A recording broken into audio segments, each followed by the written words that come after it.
Olá pessoal, eu sou o professor Andrei Fernandes e vamos agora a uma aula, dicas importantes sobre a Revolução Industrial. Então acompanhe aqui.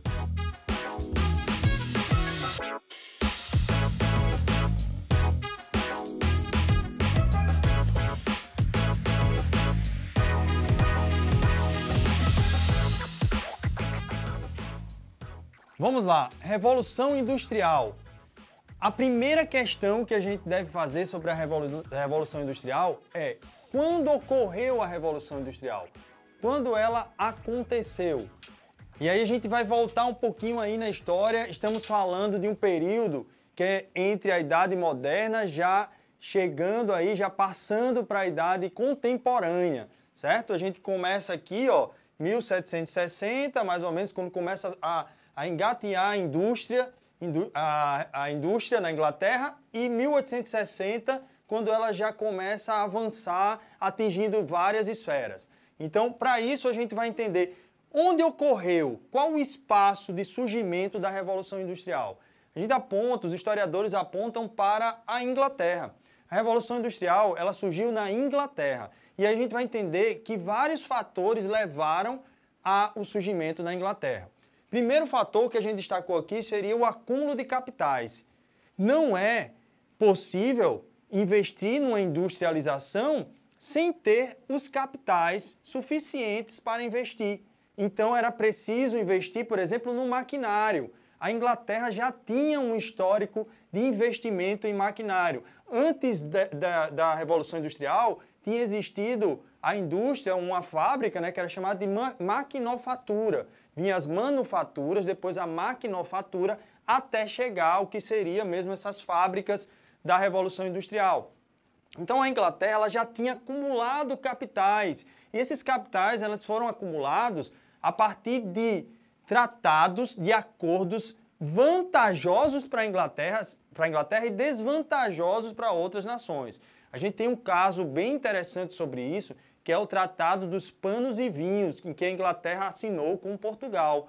Esse tratado dava mais vantagem às indústrias têxteis da Inglaterra do que as de Portugal. Logo, a Inglaterra, com esses acordos, com a exploração colonial nas suas colônias lá, trazendo ouro, né, trazendo recursos dessas colônias, a Inglaterra foi acumulando esses capitais. Além do que também a venda de produtos que eram produtos manufaturados, que eram colocados para as colônias comprarem, e isso trazendo sempre mais vantagem à Inglaterra.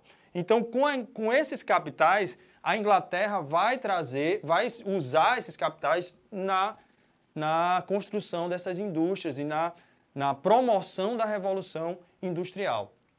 Outra coisa também diz respeito às transformações políticas, né? A gente sabe que vários fatores contribuem para uma transformação como essa que a gente está falando da Revolução Industrial. A gente tem um caso, por exemplo, que na Inglaterra, depois das revoluções que ocorreram lá, colocando aí uma monarquia, um contexto de monarquia parlamentar, a monarquia parlamentar ela era mais favorável a esses investimentos da indústria de capitais. Ou seja, eram mais favoráveis ao capitalismo.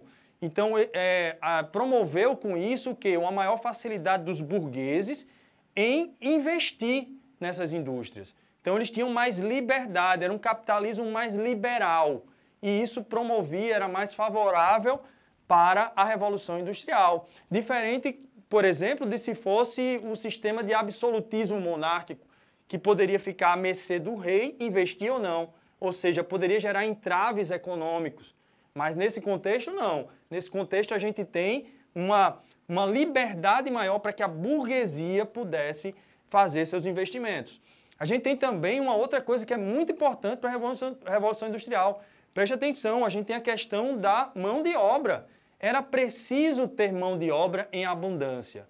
Essa mão de obra seria interessante que fosse em abundância, porque lembre da lei da oferta e da procura. Quanto mais oferta, menor a procura, né? A gente tem aí, isso interfere diretamente no valor da mão de obra. Então a gente tem, por exemplo, nesse contexto, que quanto mais mão de obra, o empresário, ou seja, o dono da fábrica, ele poderia ali negociar o valor que seria pago por essa mão de obra. Logo, ele iria poder pagar um preço menor para essa mão de obra. Pagando um preço menor pela mão de obra, ele teria uma possibilidade maior de lucro e maior de investimentos. Então, tinha que ser vantajoso para quem estava naquele momento, né, investindo nisso, né? Então, essa era a ideia. Esses fatores combinados, eles levaram a Inglaterra a ter uma vantagem em relação a outros países.